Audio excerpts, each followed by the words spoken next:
আমরা নামাজ কিতা আমরা খতম তেরাবি কোন মসজিদ হয়ে গেলে 3 মহল্লা হবাজত যদি সূরা তেরাবি হয় কোন সাইকেল মারি বাইক মারি যাইমু এনে বাড়তি নামাজ পড়ি আই যাইতে আধা ঘন্টা লাগে রাইতে আধা ঘন্টা লাগে তার কোনো হিসাব নাই নামাজ 20 মিনিটে শেষ হয়ে যায় ও হলো দেখা ওটা আমরা মেইনটেইন করতে মসজিদ তেরাবি ইমাম সাহেব পড়ায় আমরা অফিসে থেকে জোর দেওয়া শুরু করে দেই স্পিডে পড়া লাগবে হাফিজ সাহেব বলে তেরাবি পড়াইতে হইলে স্পিডে পড়া লাগবে আমরা প্রেসারাইজ করি জানিয়া রাখো কুরআনে পাক স্পিডে পড়া কিতাব না অত্যাধিক স্পিডে পড়া কুরআনে পাকের অপমান এহানত আমি ওখানে বুঝি না সূরা তেরাবি পড়তে সময় সূরা ফাতিহা একসাথে পড়ো সূরা ফিল একসাথে পড়ো দরকারটা কিতা ভাই এটা নামাজ তো আপনি আস্তে আস্তে পড়িলে আধা ঘন্টা লাগে ও জায়গা তো আপনি এটা অত স্পিডে পড়াইতে রাখেন আর খতম তেরাবি তো প্রায় মসজিদে তো যদি পরামর্শ করা হয় খতম তেরাবি পড়াইতাম তে আমরা কিছু জনকে বাধা দেওয়া শুরু করে দেই যে আমরা পারতাম না আমরা আইতাম না আমরা অন্য মসজিদে যাই মুগি এইভাবে আমরা কথা কই জানিয়া রাখুন এইরকম কথা কোয়া এটা কত বড় বেয়াদবি হল আমরা বুঝতে পারি না আমরা যেমন ওখান কইয়া যে আমি আমার মসজিদে আল্লাহর কালাম তিলাওয়াত করতে দিতাম না যেমন ওখান কইয়া কত বড় কথা আমার দুষ্ট কুরআনের লগে সম্পর্ক স্থাপন করুন ওখানে তো আমি আগে কইছি রমজান আমরা পাই রমজানের প্রতি কোনো আবেগ থাকে না রমজানের প্রতি কোনো মহব্বত থাকে না আপনি যদি নামাজও উপরে ফাত বেদনা না বানাই আপনার ঈমান কোন দরজা খেলার ময়দানে গিয়ে 2 ঘন্টা উপানি যায় বাজারও গিয়ে 2 ঘন্টা উপানি যায় কুরআন শোনার কিতাব আমরা 1 ঘন্টা উপাইতাম পারতাম না আমার দোস্ত বল আমি প্রায় সব জায়গা কই প্রথম তেরাবির ব্যবস্থা করব যেন সম্ভব হয় আর হুফাজে কেরাম উপরে কই আস্তে ধীরে পড়িতা স্পিডে না সুপার ফাস্ট না বড়ে বড়ে পড়িতা হরমাইনা দেখুন কিভাবে পড়ো এখন যাই হোক অনেক জায়গাতে এই জিনিসগুলা মানুষে বুঝছে অনেক আগে জমানা আসলো বুঝা যাইতো যে হিপস করা মানে এটা খুব স্পিডে পড়া যাই হোক এখন অনেক চেঞ্জিং গাইছে হাফিজ সাহেবগুলো এখন অনেক ট্রেন্ড আছে শিক্ষিত আছে এরা বুঝেন কিভাবে হিপস পড়াইতে লাগে বালা কারি সাহেবগুলো প্রস্তুত হইতরা বিভিন্ন জায়গা খতম তেরাবি কত সুন্দরভাবে হয় ও আমার ভাই মুফতি ইমরান সাহেব কেন তশরিফ আনবা কত সুন্দর আওয়াজ আল্লাহ তাআলা তারে দিছে তাই না তারাবির নামাজ পড়াই কোন সরে পড়াই কোন স্পিডে পড়াই ও দেখবা তাই লাগে খানকাত পড়াইতা ওখানে গুয়াহাটি এই বছর মনে মনে খালি শাইন পড়াইবা অসংখ্য এরকম হুফাজে কেরাম কল আছে আমি আমার মসজিদে হুফাজে কেরাম রাখতে সময় ও কথা কই আস্তে পড়নে वाला হুফাজে কেরাম কল লাগবে এবং এইভাবে আস্তে যারা পড়তে পারে অর্থাৎ একটু পরে পরে আস্তে মত যেন একবারে দিও না কেরাতুল লাগাই না আপনার যে হদর যেটা লেখা হয় যেভাবে ফরমাইনো পড়া হয় যেভাবে অন্যান্য জায়গা পড়ে সেইভাবে তারাবির নামাজ মানে যে হুফাজে কেরাম হলে পড়তে পারে ওরা হুফাজ আমি দেখিয়ে রাখি আর কত সময় লাগে খুব সময় লাগে না সারা নামাজ এশা থেকে লিয়া বিতির পর্যন্ত 1 ঘন্টা 20 মিনিটের ভিতরে শেষ হয়ে যায় বিতির এশা থেকে লিয়া বিতির পর্যন্ত 1 ঘন্টা 20 মিনিটে শেষ পরে পরে পড়ে যার কারণে দোস্ত বল এই নামাজের প্রতি শখ আনো আল্লাহ রাসূল ফরমাইছেন শখ লইয়া আগ্রহ লইয়া আবেগ লইয়া সওয়াবের আশা লইয়া যখন পড়িবা তখন গুনাহ মাফ হইব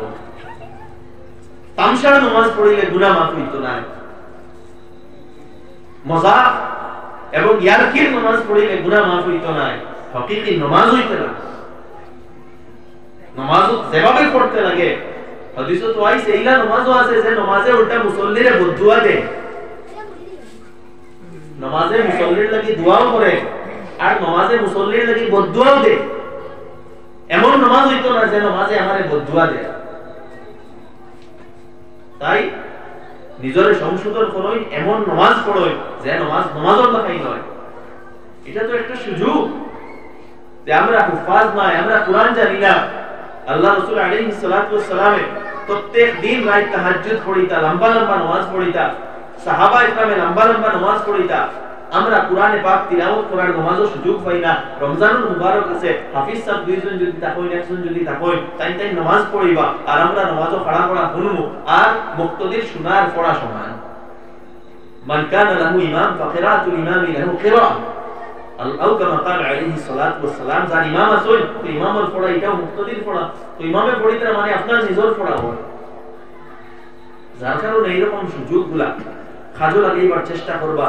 কোরআনের লগে সম্পর্ক স্থাপন করো কোরআন বোঝার চেষ্টা করো বিশেষ করে আমি যুবক ভাই সকলে কই যে কোরআন বোঝার চেষ্টা করো কোরআনের অনুবাদ লইয়া পড়ো মুফতি তাকি সাহেবের অনুবাদ আছে বড় অথেন্টিক তরজমা ওটা লইয়া পড়ো 12 অথেন্টিক তরজমা কিছু পাইলে হাদিসের কিতাবগুলো পড়ো নবীজির জীবনী পড়ো আমরা যারা পড়া জানি না অন্তত বিভিন্ন মসজিদে বা অন্তত সেন্ট্রাল একটা মসজিদে কোরআনের দর্শ হইত সেই দর্শ লইয়া কোরআন বোঝার চেষ্টা করতাম ভাই কোরআন উলামা একরামের লাগি খালি আইছে না কোরআন সবার লাগি আইছে সবার কোরআন বোঝা লাগবে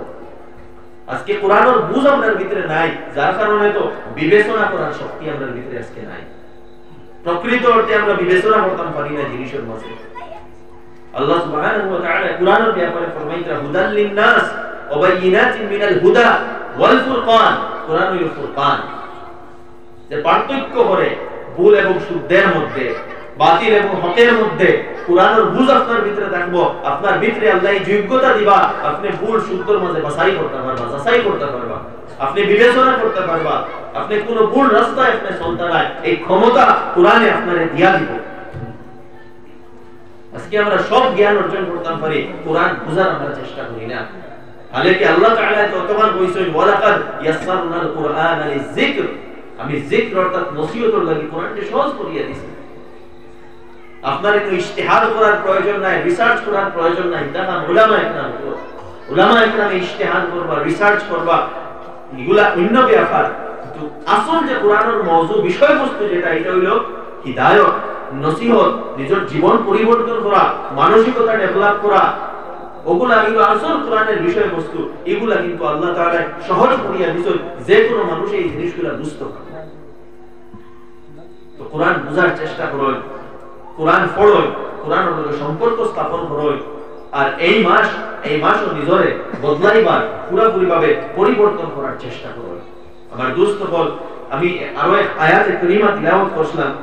এই আয়াতের মধ্যে আল্লাহ সুবহানাহু ওয়া তাআলা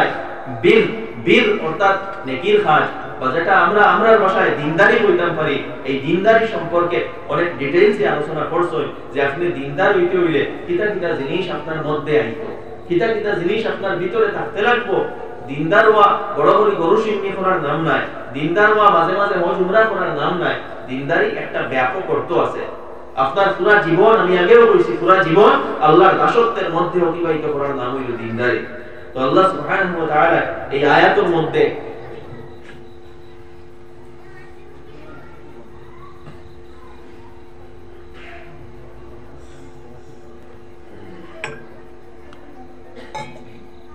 আয়াতের মধ্যে দিনদারির বিভিন্ন আমল হল বিভিন্ন ঈমানি আমল হল বর্ণনা করতা ইমাম বুখারী আলাইহি রাহমাত উমুরুল ঈমান অর্থাৎ ঈমানের বিভিন্ন ঈমান সম্পর্কীয় বিভিন্ন কাজ হল নামে যে চ্যাপ্টার লেখছেন সেই চ্যাপ্টারও এই আয়াতে কারিমা ইমাম বুখারী আলাইহি রাহমাত মেনশন করছেন তো এই আয়াত আল্লাহ তাআলা ফরমাইতরা ওয়ালাকিন্নাল বিররা মান আমানা বিল্লাহ আসল নেকি হইল তো যে আল্লাহর উপরে ঈমান আনা আল্লাহর উপরে বিশ্বাস রাখা আল্লাহর উপরে ঈমান আনা অর্থাৎ পুরো ইয়াকিন রইতো আল্লাহর জাতের উপরে আমি পুরো ডিটেইলসও যাইতাম না আল্লাহর উপরে পুরো ইয়াকিন রইতো আল্লাহর জাতের উপরে পুরো বিশ্বাস রইতো আর এই জমানার সবচেয়ে বড় চ্যালেঞ্জ ঈমান ঈমানের হেফাজত করুন আজকে অসংখ্য আমরা দেখিয়া বিভিন্ন মানুষ মুরতাদ হইতা ঈমান পরিপন্থী কাজ করতা ঈমান ছাড়িতরা এই সমস্ত জিনিসটা কি বাঁচা লাগবে অনেক মানুষ বা যারা গভর্নমেন্ট এমপ্লয়ি অনেক সময় শহরের ফটোর মধ্যে মালা চড়ানি লাগে শহরের ফটোর সামনে আর জোড়া হইয়া খাড়া হইতে লাগে এই সমস্ত কার্যকলাপ থেকে নিজে বাঁচেন অনেক সময় শিরকিয়া যে ফেস্টিভ্যাল এইগুলা অন্যতে গিয়া পার্টিসিপেট করুন এইগুলা তাকে নিজরে বাঁচাই ঈমানের হেফাজত এই জমানার সবচেয়ে বড় চ্যালেঞ্জ এরপরে ওয়ালিয়াউমিল আখির আখিরাত শেষ দিনের উপরে ঈমান অর্থাৎ কিয়ামতের দিনের উপরে পুরোপুরি বিশ্বাস থাকতে লাগবো। আমি আগেও বলছিলাম আমরা জীবনের হকিকত এই জীবন নয়, আমরা জীবনের হকিকত মৃত্যু, এবং মৃত্যুর পরে আবার জীবিত হইতে লাগবো। সেই জীবনও আপনি আল্লাহর সামনে গিয়া কিভাবে উপস্থিত হইবা এবং কিতাব আপনি আল্লাহর সন্তুষ্ট করতে পারদানি, আপনি আপনার সঠিক রেজাল্ট সেই জায়গা দেখাইতে পারদানি, ওটা হইল মেটার করে। তো আপনার জীবনের সব সময় এই ডর রইত যে আমি আমার আল্লাহর সামনে গিয়া উপস্থিত হইতে লাগবো। এই ইয়াকিন যার ভিতরে যত আছে, কিয়ামতের ইয়াকিন যার ভিতরে যত আছে, ও মানুষ নিজের তাকওয়াওয়ালা হিসাবে গড়িয়া তুলতে পারবো, ও মানুষ গুনাহ থেকে বাঁচিব। আপনার জীবনের প্রত্যেকটা কাজ, প্রত্যেকটা সিদ্ধান্ত, প্রত্যেকটা ডিসিশন, প্রত্যেকটা স্টেপ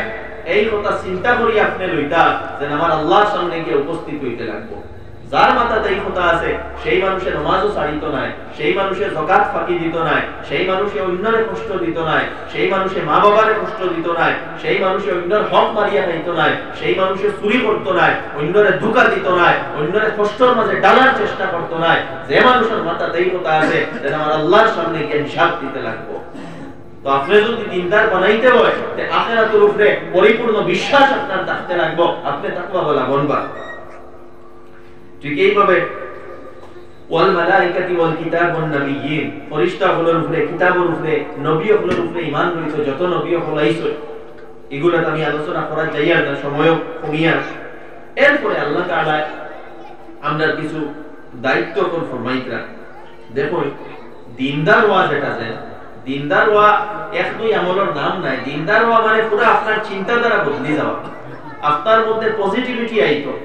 আপনি নিজরে প্রোডাক্টিভ বানাইতা, আপনি সমাজের লাগি নিজরে ফলপ্রসূ বানাইতা, আপনি এমন ভাবে নিজরে গঠন করতা যে আপনার থেকে মানুষে বালাই পাইতো,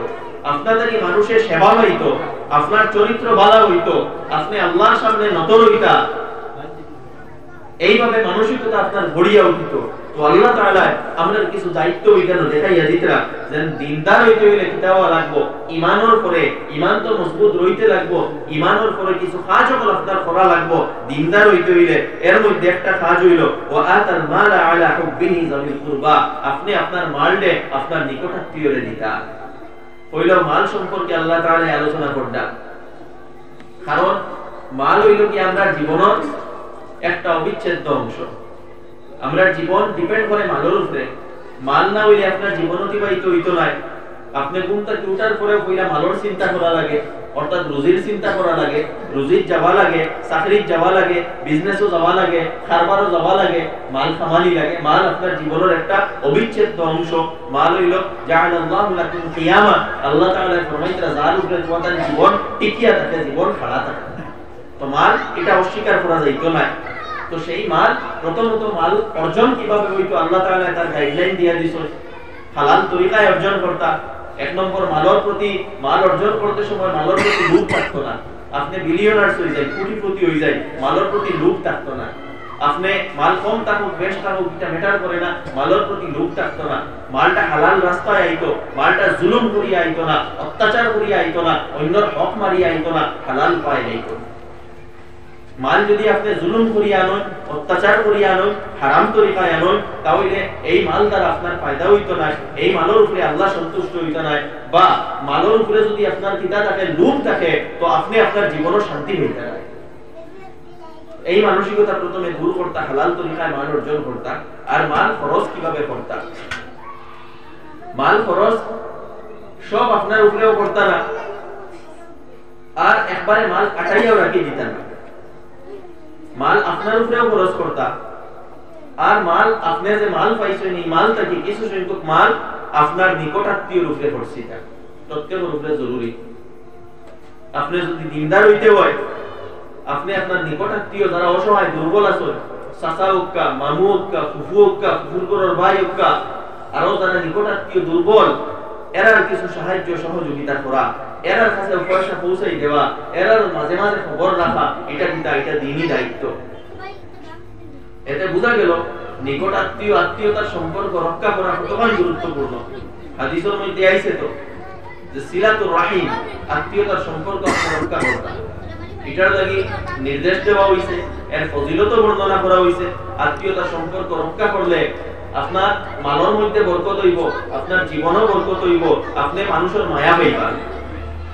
এমনকি অতক্ষণ পর্যন্ত আল্লাহ রাসূল আমরা নির্দেশ দিছেন সুইল মান কাতাআ, যারা তোমার লগে আত্মীয়তার সম্পর্ক ছিন্ন করে এরা লগে তুমি সম্পর্ক জড়িত রাখো। তুমি সামান্য পরিমাণ দরবার, সামান্য ঝগড়ার কারণে, সামান্য মাতর কারণে, ছোট ছোট ইস্যুর উপরে আত্মীয়তার সম্পর্ক ছিন্ন করিও না। নিজের ইগোর কারণে, নিজের ইগোরে স্যাটিসফাই করার লাগি তুমি অন্যর লগে সম্পর্ক ছেদ করিও না। তুমি সব সময় পজিটিভ থাকো। কেউ যদি তোমার উপরে জুলুম করে তারেও ক্ষমা করিয়া দেও, ওয়া'ফু আম্মান যালামা, তোমার উপরে তোমারে কেউ সেতার তারেও মাফ করিয়া দেও। ওয়া আহসিন ইলা মান আসাআ ইলাইক, আর যে তোমার লগে খারাপ ব্যবহার করে তার লগেও তুমি ভালো ব্যবহার করো। ওইটা আল্লাহ রাসূল আলাইহিস সালাতু ওয়াস সালামের নির্দেশ। তো মালের ব্যাপারে খোয়াত আসলাম নিকটাত্মীয়র উপরে, ও আতাল মালা আলা হুব্বিহি যাবিল কুরবা, নিকটাত্মীয়র উপরে মালটে খরচিতা, আর কার উপরে ওয়ালি ইয়াতামা, ইয়তিমের উপরে, যারা ইয়তিম এরার উপরে আপনি মাল খরচিতা। ইয়তিম কে ইয়তিম হইল ও শিশু যে নাবালিগ আর তার বাবা মারা গেছে, নাবালিগ অবস্থায় থাকা পর্যন্ত সেই ইয়তিম। যেদিন সে বালিগ হয়ে যাইব এদিন থেকে তার ইয়তিম করা যাইতো না। যতদিন সে নাবালিগ, তার বাবা যদি মারা যায় নাবালিগ অবস্থায় তারে ইয়তিম করা যাইব। এই ইয়তিম বাচ্চা যারা সমাজের মধ্যে, মহল্লার মধ্যে এরার খবর রাখা, এরার খেয়াল রাখা। প্রত্যেক ছেলে তার বাবার কাছে একটা আশা থাকে। তো যে ইয়তিম তার বাবা নাই, সে আশা কার কাছে রাখতো? ও যেমন ঈদের কাপড় লইয়া দিবা, মাঝে মাঝে চকলেট লইয়া দিবা, স্কুলের ব্যাগ লইয়া দিবা, ইউনিফর্ম লইয়া দিবা, স্কুলের জুতা লইয়া দিবা, সেইগুলা করব। বাবা যখন নাই, আল্লাহ সুবহানাহু ওয়া তাআলা এর দায়িত্ব আমরা পুরো সমাজের উপরে দিছই যে তুমি তাই যদি দিনদার হইয়া থাকো, তোমাদের মহল্লার মধ্যে যারা ইয়তিম আছে তারা কিতা করো, খবর করো। ও সামনে ঈদ, আপনার মহল্লা দেখুন কোন ইয়তিম বাচ্চা, কোন ইয়তিম বাচ্চি, আপনার ছেলের ঈদের কাপড় যখন লইয়া দেওয়াত আপনি যাইবা, লগে সেই ইয়তিম বাচ্চা এবং বাচ্চিন্তরে আপনি লগে নিবা, আর দোকানে গিয়া তারার পছন্দ মতো তারারে কাপড় লইয়া দিবা। ও আল্লাহ তাআলা কইতরা এই মানসিকতা যদি আপনার মধ্যে থাকে তখন আপনি দিনদার হইবা। ইয়তিম হলোর খবর রাখা, সে স্কুলের ফিস দিতে পারেনি, তার কাছে স্কুলের ইউনিফর্ম আসেনি, তার কাছে স্কুলের ব্যাগ আসেনি, তার কোনো জিনিসের প্রয়োজন আসেনি, তার জুতা আসেনি, কাপড় আসেনি। এইভাবে এক বাবা নিজের ছেলের যে জরুরত যেগুলা ব্যাপারে চিন্তা করে, আমরা দায়িত্ব হইল আমরা সমাজে যারা ইয়তিম বাচ্চা বাচ্চি আছে এরার ব্যাপারে চিন্তা করা, এরার খেয়াল করা, ওটার নাম হইল দিনদারি। এরপরে ওয়াল মাসাকিন,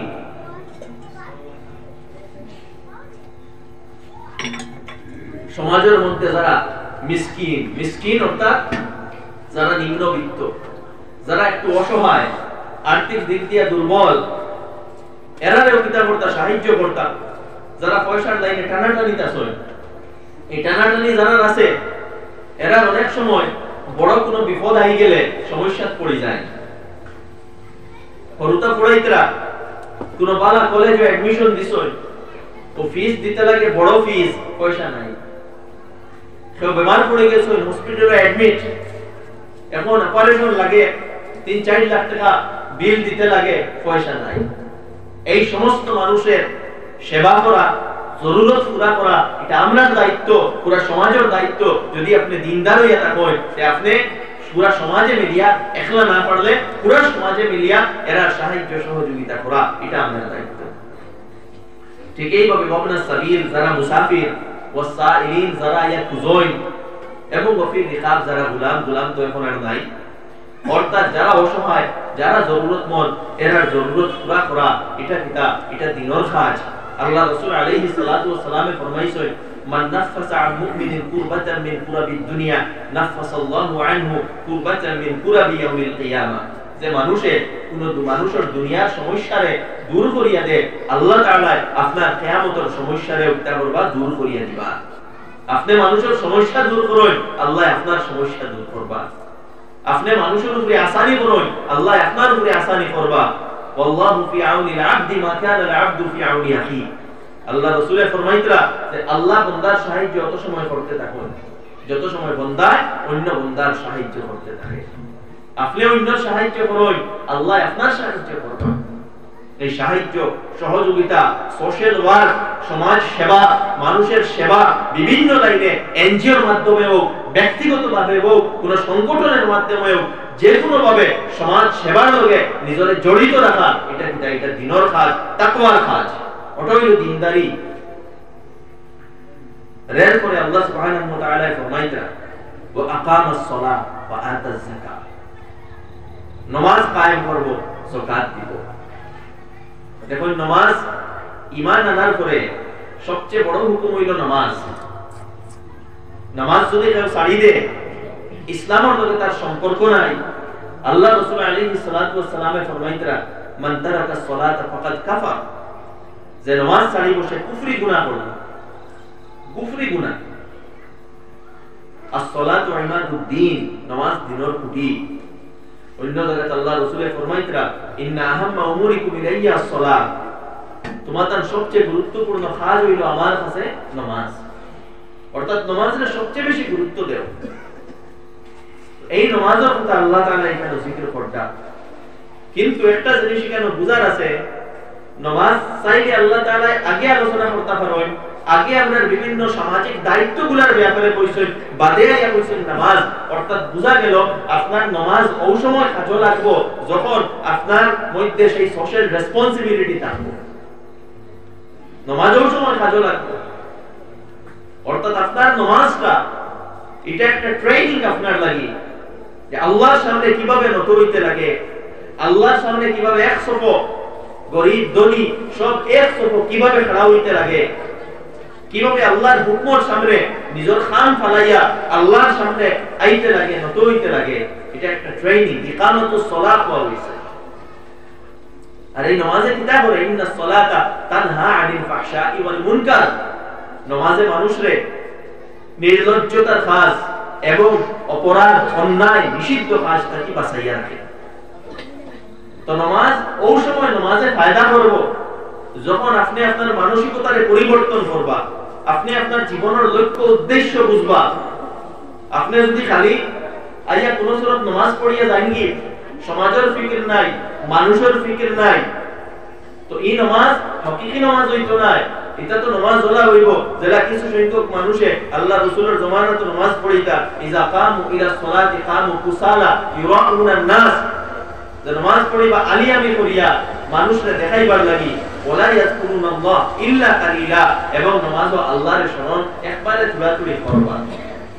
তো মানুষরে দেখাইবার নামাজ হইতো না, হকিকি নামাজ হইতো। আর হকিকি নামাজ ওই সময় হইব যখন নামাজের এক ফিকর, নামাজ দ্বারা যে মেসেজ দেওয়া হয়, নামাজ দ্বারা কিতা মেসেজ দেওয়া হয়, এক আল্লাহর ডাকে আমরা সব জমা হইতাম মসজিদ, এক সফা আমরা নামাজ পড়িয়া আমরা সব কিতা এক, আমরা সব ভাই ভাই, আমরা সবার খান্দে খান মিলাই রেখে অন্যর লগে আমরা মধ্যে কোনো উস নিচ, কোনো গরিব ধনী কোনো কিছু নাই, সব আমরা আল্লাহর সামনে সমান। আমরা এই যে একতা, এই যে ইউনিটি যেটা নামাজ দ্বারা আমরা দেখিয়া সমাজের মধ্যে সেই ইউনিটির যে তাকাদা, যেটা সেই ভ্রাতৃত্ববোধের যে তাকাদা, ডিমান্ড যেটা, ওটারে পুরা করতাম, তখন গিয়া আমরা প্রকৃত অর্থে দিনদার হইতাম। এরপরে ওয়া আতাজ যাকাত, আর যাকাত দিতা। দেখুন কইলা অত পয়সা খরচ করাইছেন আল্লাহ তাআলা, এখন কইতা যাকাত দেও, বুঝা গেল যাকাত আলাদা জিনিস, আর এছাড়া আপনি জান পয়সা করছিটা। যাকাত তো মাত্র 2.5%, এটা ফরজ, এটা তো করতেও লাগবে। আমরা চাই যাকাতও ফাঁকি দিতাম, বাকি পয়সা তো খরচ করার কোনো কথাও নাই, যাকাতও আমরা ফাঁকি দিতাম। চাই যাকাত 2.5%, আপনার যদি নিসাব পরিমাণ থাকে উলামা ইকরামে মাসলা জিকাইবা, আপনার অবস্থা কইবা, আপনার সিচুয়েশন আপনি বুঝবাইতরা, নিকটবর্তী লোকের উলামা ইকরামে জিকাইয়া আপনার যে মাসলা যেটা ওটা আপনি বুঝবা কিভাবে আদায় করতা। 2.5% যে যাকাত এটা তো আদায় করতে লাগবে। আর এগো আদায় করিয়া চিন্তা হইয়া বইলে হইতো না, এগো তো আল্লাহ আদায় কইতরা। এর আগে তো আল্লাহ তাআলা বহুত কিছু কই দিছেন, নিকট আত্মীয়রে দেও, সমাজের দুর্বল শ্রেণীর মানুষরে দেও, ইতিমরে দেও, মিসকিনরে দেও, হেরারে আপনি কন্টিনিউ সাহায্য করতে থাকতা। যাকাত তো বছরে একবার আপনি দিবা, কিন্তু বাকি আপনার অন্যান্য সাহায্য যেটা এটা কন্টিনিউ আপনার চলতে থাকতো। ওটা হইল আমার দায়িত্ব, ঈমানি দায়িত্ব। আর এরপরে আরো কিছু গুণাবলী আমরা ভিতরে থাকতে লাগবো। ওয়াল মুফুনা বিআহদিহিম ইযা আহাদু, যারা যে ওয়াদা করব সেই ওয়াদারে পুরা করব। আমরা ভিতরে ওয়াদা পুরা করার গুণ থাকতে লাগবো। আমরা যাতে জবান দিয়া জবানটা না করি, যে জবান দিয়া জবানটা কি হলি যায় আল্লাহ রাসূল আলাইহিস সালাতু ওয়াস সালাম ফরমাইতা এটা তো মুনাফিকের আলামত ইজা ওয়াআদা আখলাফা মুনাফিকের আলামত হইল যে ওয়াদা করিয়া জবান দিয়া জবানটা কি হলি যাইবো ওয়াদা করিয়া ওয়াদার উল্টা করব আল্লাহ রাসূল আলাইহিস সালাতু ওয়াস সালাম ফরমাইতা এটা তো মুনাফিকের আলামত আর মুমিনের আলামত হইল ওয়াল্লাযিনা হুম লিআমানাতিহিম ওয়া আহদিহিম রাউন যারা নিজের আহাদ ওয়াদা যেগুলা এই ওয়াদার কিতাবের পুরা করে ওয়াসসাবিরিনা ফিল বাসাই ওয়াদ-দাররাই ওয়া হিনাল বাস এবং বিভিন্ন ঘাত প্রতিঘাত সংঘাত কঠিন অবস্থা এইগুলার মধ্যে যারা নিজের টিকাইয়া রাখে সবর দেখুন সবর অত্যন্ত গুরুত্বপূর্ণ একটা গুণ অত্যন্ত গুরুত্বপূর্ণ একটা সিম্বল সবর অর্থ হইল নিজরে কন্ট্রোল করা নিজের আবেগরে আটকাইয়া রাখা এবং বিভিন্ন ঘাত প্রতিঘাত চাপা সত্ত্বেও নিজরে দিনের উপরে টিকাইয়া রাখা সবর অর্থ নাই যে অন্য মারে আপনি মাই খাইলে এটা সবর অর্থ হইল সকল উপরে নিজরে টিকাইয়া রাখা সকল উপরে টিকার লাগি মেহনত করা আর নিজের ইমোশন আবেগ ওগুলারে যতক্ষণ করা যায় কন্ট্রোল করা গুছা উঠি যাইতে অনেক সময় নিজের গুছারে যতক্ষণ পারবে না খাইয়া রাখা জানে অন্যর প্রতিশোধ লইতা না বিভিন্ন অবস্থা অনেক সময় মুখে দি গাইল আই যাইতো গাইল আনতা না নিজের কন্ট্রোলের মধ্যে রাখা সবর তো বিভিন্ন ঘাত প্রতিঘাত সংঘাত বা দেশের বর্তমান যে পরিস্থিতি যেগুলা এই সমস্ত অবস্থার মধ্যে নিজের কন্ট্রোলের মধ্যে রাখা গরম না হওয়া উত্তেজিত না হওয়া বুঝি শুনি পদক্ষেপ নেওয়া জুসর উপরে কাজ না করা হুশর সাথে কাজ করা ওটার নাম হইল সবর তো উলাইকাল লাযিনা সাদাকু আল্লাহ তাআলা ফরমাইতরা এরাও সত্যবাদী মানে কিতা যারা ঈমান আনছে আর ঈমানের উপরে টিকিয়ে আছে অর্থাৎ তারা দাবি করছে যে আমরা মুসলমান সেই ইসলামের মত এরা কিতা সত্যবাদী অর্থাৎ এরা সঠিকভাবে দ্বীনের উপরে চলছে ওয়া উলাইকা হুমুল মুত্তাকুন আর এরাও কিতা তাকওয়া ওয়ালা এরাও পরহেজগার এরার ভিতরে তাকওয়া আছে আমি বুঝলাম যে রমজান মাসও আল্লাহ সুবহানাহু ওয়া তাআলা এই তাকওয়ার আমরা প্র্যাকটিস করাইছেন তাকওয়ার মেহনত করাইছেন আমার দোস্ত বল বুজুর্গ বল আমরা চেষ্টা করতাম এই সমস্ত গুণাবলীগুলা আমরা নিজের ভিতরে গড়িয়া তুলতা আমার আরো দুই তিনটা অনুরোধ করা হয়েছে এইগুলার উপরে আলোচনা করিয়া সামান্য সময় আমার কথা শেষ করে দিব এরপরে এশার নামাজ হয়ে যাইব বেশ নাই 10 মিনিটের ভিতরে ইনশাআল্লাহ আমার আলোচনা শেষ হয়ে যাইব তো আমার এখানে একটা বিষয় দেওয়া হয়েছে মা বাবার হক ব্যবহার দেখো এখানে আমি আলোচনা করতাম কিতা আমরা সবরও জানা আছে আল্লাহ সুবহানাহু ওয়া তাআলা কোরআনে পাক যে জায়গা তার কথা কইছে ওয়া কাদা রাব্বুকা আল্লা তা'বুদু ইল্লা ইয়্যা যে আল্লাহ তাআলার নির্দেশ যে তুমি একমাত্র আল্লাহর ইবাদত করো আল্লাহর লগে কারোর শরীক করিও না শুধু আল্লাহর ইবাদত হইতো আল্লাহর একত্ববাদের যে জায়গা আলোচনা হইছে সেই জায়গা এই আলোচনা হইছে ওয়াবিল ওয়ালিদাইনি ইহসানা মা বাবার লগে তুমি ভালো ব্যবহার করো মা বাবার লগে ভালো ব্যবহার করো তো মা বাবার লগে ভালো ব্যবহার করা এটা ফরজ আজকে অনেক যুবক আমরা মা বাবার লগে ভালো ব্যবহার করতাম পারি না আমরা তার কথা শুনি না তার নির্দেশগুলা মানি না তার লগে দুর্ব্যবহার করি আমরা এই কথা চিন্তা করতাম আল্লাহ রাসূল আলাইহিস সালাতু ওয়াস সালামে একদিকে ফরমাইছেন আল জান্নাতু তাহতা আকদামিল উম্মাহাত জান্নাত তোমার মার পাওয়ার তলে অন্যদিকে আল্লাহ রাসূল আলাইহিস সালাতু ওয়াস সালামে ফরমাইছেন বাবা হইলা তোমার জান্নাত তোমার মাঝখানের দরজা তো দুইজন জান্নাত যাওয়ার দরজা মাও জান্নাত যাওয়ার রাস্তা বাবাও জান্নাত যাওয়ার রাস্তা যার কারণে এই জিনিস মনে করিয়া আমরা আপনার মা বাবার প্রতি ভালো ব্যবহার করতাম আরো একটা জিনিস আমরা খেয়াল করতাম মা বাবা আমরা জীবন গঠন করতে যে পরিমাণ স্যাক্রিফাইস যে পরিমাণ কুরবানি দিছে এই পরিমাণ কুরবানি কেউ পয়সা দিয়েও দিত না মা বাবার যে সার্ভিস যেটা বিশেষ করে মার যে সার্ভিস যেটা এক বাচ্চা পেটে থাকতে থাকি লইয়া জন্ম হওয়ার পরে এই ছোট বাচ্চা পালিয়া বড় করা 2 বছর 3 বছর 4 বছর 5 বছর পর্যন্ত মা বাবার যে মেহনত রাইট ঘুম নাই রাইট এরপরে হাদিস টাইম টেবিল ঠিক নাই আরাম নাই শান্তি নাই এই অবস্থায় একটা বাচ্চার যে গঠন করা এটা কোনো সাধারণ এবং স্বাভাবিক কথা নয় আপনি পয়সা দিয়া এই সার্ভিস কেউ রাস্তা দিয়ে এটা পারতেন না তো এই যে বড় একটা ঋণী আমরা আপনার মা বাবার কাছে বা আমরা যারা ছেলেমেয়ে আমরা এই কত দায়িত্ব হইল যে আমরা আপনার মা বাবারে সম্মান করতাম, রেসপেক্ট করতাম, তান্তানোর কথা মতো চলতাম, তান্তানোর হুকুম মানিয়া চলতাম এবং এই কথা সবসময় বুঝতাম যে তারা আপনার বড়, তারার কারণে আমরা অস্তিত্ব। মা বাবা যদি আমরা ফালিতা না, আমরা খেয়াল করতাম, আমরা বড় হইতাম পারলাম বলেন, আমরা যদি পড়াইতেন আমরা পড়িতাম পারলাম বলেন, এইগুলা সব সময় আমরা মাথায় রাখতে লাগবো। মা বাবারে নারাজ করিয়া, মা বাবারে বেজার করিয়া আমরা জীবনে সফল হইতাম পারতাম না, এই কথা জানিয়া রাখতাম। আপনি যত বড় পয়সাওয়ালা হয়ে যায়, যত বড় উচ্চ পদে আপনি যান কি, মা বাবারা আপনি খুশ করুন না, রাজি করুন না, সন্তুষ্ট করুন না, অর্থাৎ তারা লোকে ভালো ব্যবহার করুন না, তাহলে আপনি সফল নাই। এরপরে আমার কম হচ্ছে প্রতিবেশীর হক। প্রতিবেশী দেখুন, প্রতিবেশী অর্থাৎ ঘরের যে আশপাশ পাড়া প্রতিবেশী পড়োশী, হাদিসের মধ্যে আল্লাহ রাসূল আলাইহিস সালাতু ওয়াস সালামে বড় স্পষ্ট ভাবে কইছে যে যে তার প্রতিবেশীকে কষ্ট দিব সে মুমিন না, স্পষ্ট ভাবে কইছে ওয়াল্লাহ লা ইউমিন, ওয়াল্লাহ লা ইউমিন, ওয়াল্লাহ লা ইউমিন, কসম খাইয়া কইয়া ইগু মুমিন না। সাহাবায়ে জিজ্ঞাসা হে আল্লাহ রাসূল উপর ইলা যে তার প্রতিবেশীকে কষ্ট দেয়, প্রতিবেশীকে কষ্ট দিলে আপনি দিনদার হইতে পারতেন না, যার কারণে প্রতিবেশীর লোকে ভালো ব্যবহার হইতো। আল্লাহ রাসূল তো তখন ফরমাইছেন যে জিবরিল আলাইহিস সালামের প্রতিবেশীর ব্যাপারে আমার এত বেশি নসিহত করছে যে ওলা লাগছে যে প্রতিবেশীর নিওয়ারিস বানাই দিবা, উত্তরাধিকার বানাই দিবা ওলা। আরে হাদিস আল্লাহ রাসূল আলাইহিস সালাতু ওয়াস সালামে ফরমাইছেন ওয়া আহসিন ইলা জারিকা তাকুম মুমিনা, তুমি তোমার প্রতিবেশীর লোকে ভালো ব্যবহার করো তখন মুমিন হইবা। তো প্রতিবেশীর কষ্ট দেওয়া হইতো না, আপনার রাস্তা প্রতিবেশীর রাস্তারে আপনি ছোট করবা না, প্রতিবেশীর জমিন ঠেলাইবা না, প্রতিবেশীর ঘর আপনি জাবাজুতি ফেলাইবা না, প্রতিবেশীর লোকে গালাগালি করবা না, একটা অন্য লোকের সহযোগিতা রইতো, মায়া মহব্বতের সম্পর্ক রইতো। আপনার ঘরে কোনো পানি বললে প্রতিবেশীর আপনি দেন, আপনার কোনো পালা বস্তু হইলে আপনার প্রতিবেশীর নিয়ে পৌঁছাইয়া দেন, সাহায্য সহযোগিতা করুন, ওটাই আমরা ইমানি দায়িত্ব।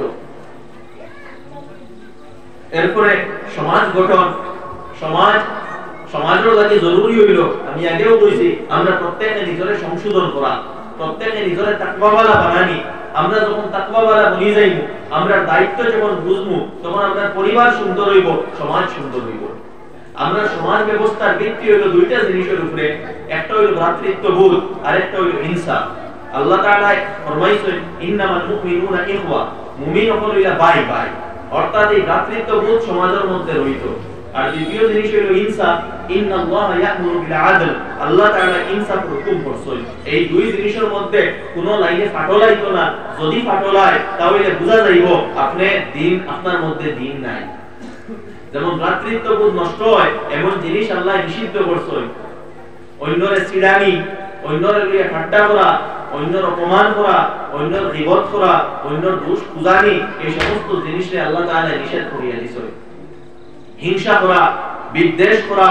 অন্যর লোকের নফরত করা, এই সমস্ত জিনিস আল্লাহ রাসূল নিষেধ করিয়া দিয়েছেন। আল মুসলিম ওয়াকুল মুসলিম লা ইয়াজলিমুহু, এক মুসলমান আর এক মুসলমানের ভাই, সে তার ভাই উপরে জুলুম করতে পারত না, যদি কেউ জুলুম করে জানিয়া রাখুন সে দিনদারের মধ্যে পড়ত না, ইসলামের ডেফিনেশন তার জায়গা নাই। ওয়ালা ইয়াখযুলুহু, সে অন্যরে অপমানিত করতে পারত না, ওয়ালা ইয়াকুনুহু, অন্যরে সে ধোঁকা দিতে পারত না। তো আল্লাহ রাসূল আলাইহিস সালাতু ওয়াস সালামের যে ডেফিনিশন বর্ণনা করেছেন, আল মুসলিমু মান সালিমা আল মুসলিমুনা বিল লিসানিহি ওয়া ইয়াদিহি, প্রকৃত মুসলমান সেই যার হাত থেকে অন্য সুরক্ষিত, যার মুখ থেকে অন্য সুরক্ষিত, অর্থাৎ হাত দিয়ে কষ্ট দেয় না, মুখ দিয়ে কষ্ট দেয় না, সে মুসলমান। ওগুলা মুসলমানের ডেফিনিশন। দ্বীনদারের ডেফিনিশন আর দ্বীনুন নাসিহা, দ্বীন অর্থ হইল অন্যর শুভ কামনা করার নাম, অন্যর ভালাই চাইতা, আপনি অন্যর ক্ষতি চাইতেও পারতা না, অন্যর খারাপ চাইতেও পারতা না। আপনি যদি দ্বীনদার হই, অন্যর ভালাই আপনার চাইতে লাগবো, ওটা হইল দ্বীনদারি। তো আমরা সমাজ ব্যবস্থার ভিত্তি ইনসাফ, ন্যায় এবং ভ্রাতৃত্ববোধের উপরে, এবং যে যে জিনিস দ্বারা এই জিনিস নষ্ট হইব, এই জিনিস আল্লাহ রাসূল নিষিদ্ধ ঘোষণা করেছেন। সামাজিক মতবিরোধ, পারস্পরিক ঝগড়া, আল্লাহ রাসূল আলাইহিস সালাতু ওয়াস সালামের কতখান ফরমাইতরা ও ফাসাদু যাতিল বাইন হিয়াল হালিকা, তোমাদের যে পারস্পরিক সম্পর্ক যদি নষ্ট হয়, ঝগড়া বিবাদ বিদ্বেষ এগুলা লাগে, সেইটা কিতা করে, এটা হলো ধ্বংসাত্মক। কিতা ধ্বংস করে, ইন্না তাকলিকুদ দ্বীন, এটা দ্বীনকে ধ্বংস করিলা। অর্থাৎ তোমাদের মাঝে দ্বীনদারি থাকতো না। অর্থাৎ আপনি যদি ঝগড়ালু হই, আপনি ঝগড়া করুন, হিংসা বিদ্বেষ করুন, অন্যের ক্ষতি পৌঁছানোর চেষ্টা করুন, সমাজ বিশৃঙ্খলা সৃষ্টি করুন, আপনার মধ্যে অন্য কোনো কিছু থাকতে পারে, আপনার মধ্যে দ্বীন নাই। যার কারণে দোস্ত হল, বুজুর্গ হল, আমরা নিজরে প্রকৃত দিনদার হিসাবে গড়িয়া তুলতাম। কিছু আমি কেন আলোচনা করছি, আরো আলোচনা শুনবো। আর সামনে বিশেষ করে রমজানুল মুবারকাত, আবারও আমি অনুরোধ করিয়া, এই মাস হইল নেকির মাস, এই মাস তাকওয়ার মাস, এই মাস আমরা নিজরে সংশোধন করার চেষ্টা করতাম। আমরা যদি নিজরে সংশোধন করি নাই, তাহলে রমজানুর রহমত আমরা পাইমু, বরকত পাইমু, মাগফিরাত পাইমু, জাহান্নাম থেকে মুক্তিও পাইমু, আল্লাহ রাজি হইবা, পরবর্তী জীবন আমরা সুন্দর হইব। কিন্তু সংশোধন না করলে এগুলা কিছু পাইতাম না, বরং আল্লাহ রাসূলের যে বদদুয়া, সেই বদদুয়ার ভাগীদার আমরা বনি যাইমু। রাহিমা রাজুল, আল্লাহ রাসূলে ফরমাইছেন সেই মানুষ ধ্বংস হোক। সাহাবা একরামে জিজ্ঞাসা রাখে, আল্লাহ রাসূলে ফরমাইছেন যে রমজান পাইয়া তার গুনাহ মাফ করাইতে পারলো না, অর্থাৎ গাফলতের জীবন অতিবাহিত করলো, নিজের পরিবর্তন করলো না, আল্লাহর সামনে নিজের পেশ করলো না, আউরি জীবন অতিবাহিত করলো। রমজান পাইয়াও জান্নাতের দরজাগুলা জাহান্নামের দরজা বন্ধ, শয়তান বান্দা, নেকির সিজন, পরিবেশ পজিটিভ, এরপরেও সে তার নিজের নেক বানাইতে পারলো না, গুনাহ মাফ করাইতে পারলো না, তার লাগি আর কিটা সুযোগ দেওয়া হইতো, ধ্বংস। আল্লাহ রাসূল আলাইহিস সালাতু ওয়াস সালামের বদদুয়া। যার কারণে আমার দোস্ত বল, এই রমজান মাস আপনি আবেগ আগ্রহের সাথে এই মাসে ওয়েলকাম করুন, আল্লাহর রাজি করার চেষ্টা করুন, বিগত জীবনের গুনাহ থেকে তওবা করুন, এই রমজানও নিজরে ভাবে ট্রেন করুন যে কিভাবে তাকওয়া অর্জন করতে লাগে, কিভাবে গুনাহ থেকে বাঁচতে লাগে, সেই গুনাহ বাঁচার মানসিকতা নিজের মধ্যে ডেভেলপ করুন, এবং গোটারে বাকিয়ে গেল আমার জীবনও ইমপ্লিমেন্ট করুন, বাস্তবায়িত করুন, করিয়া গুনাহ না করবেন, নিজরে বাঁচাইয়া সুন্দর জীবন অতিবাহিত করুন, নিজরে আদর্শ মানুষ বানায়, তাকওয়াওয়ালা বানায়, উত্তম চরিত্রবান বানায়। আল্লাহ সুবহানাহু ওয়া তাআলা খোয়া গুনাহ থেকে বেশি আমল করার তৌফিক দান করুক। ওয়া আখিরু দাওয়ানা আলহামদুলিল্লাহি রাব্বিল আলামিন।